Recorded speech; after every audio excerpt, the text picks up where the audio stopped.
Hi friends, welcome to Cricket 360. இன்னைக்கு ஐபிஎல்லோட 12th game of the season between Kolkata Knight Riders vs Punjab Kings பற்றி ஒரு match prediction. இது வரைக்கும் 11 மேட்ச் ப்ரெடிக்ஷன் பண்ணியிருக்கோம். அதில் 8 கரெக்டாகவும் 3 தப்பாகவும் சொல்லியிருக்கோம். அந்த 3ல் 2 வந்து சிஎஸ்கே வின் பண்ணுன்னு சொன்ன 2 மேட்ச் வந்து சிஎஸ்கே லாஸ் ஆகிட்டாங்க. ஒரு கேம் வந்து பார்த்தீங்கன்னா குஜராத் டைட்டன்ஸ் ரொம்ப க்ளோஸாக போய் லாஸ் ஆகிருக்காங்க. மீதி 8 வந்து கரெக்டாக சொல்லியிருக்கோம். இந்த 12th கேம் மேட்ச் ப்ரெடிக்ஷன் பார்த்தீங்கன்னா இந்த மேட்ச் எங்கே நடக்குதுன்னா கொல்கத்தாவில் நடக்குது. ஜென்ரலி கொல்கத்தா இப்போ வந்து ரொம்ப ஹை ஸ்கோரிங் வன்னியாக தான் இருக்குது.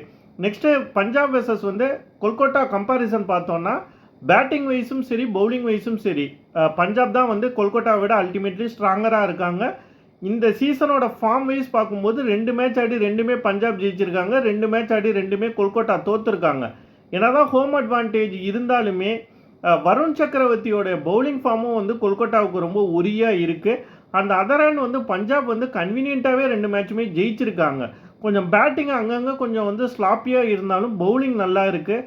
ஹர்ஷதீப்போட ஃபார்ம் ஒரு கன்சர்னாகவே இருந்தாலும் கொல்கத்தாவோட ஃபார்மை கம்பேர் பண்ணும்போது பஞ்சாபோட ஃபார்ம் வந்து பெரிய கன்சர்னாக எனக்கு தெரியல. பேட்டிங் பவுலிங் ரெண்டுலேயுமே ஸ்ட்ராங்காக இருக்காங்க. ஆன் ஃபார்மும் வந்து பார்த்தீங்கன்னா வந்து டெஃபினட்டாக பஞ்சாப்க்கு தான் advantage. So I predict a Punjab super Kings win.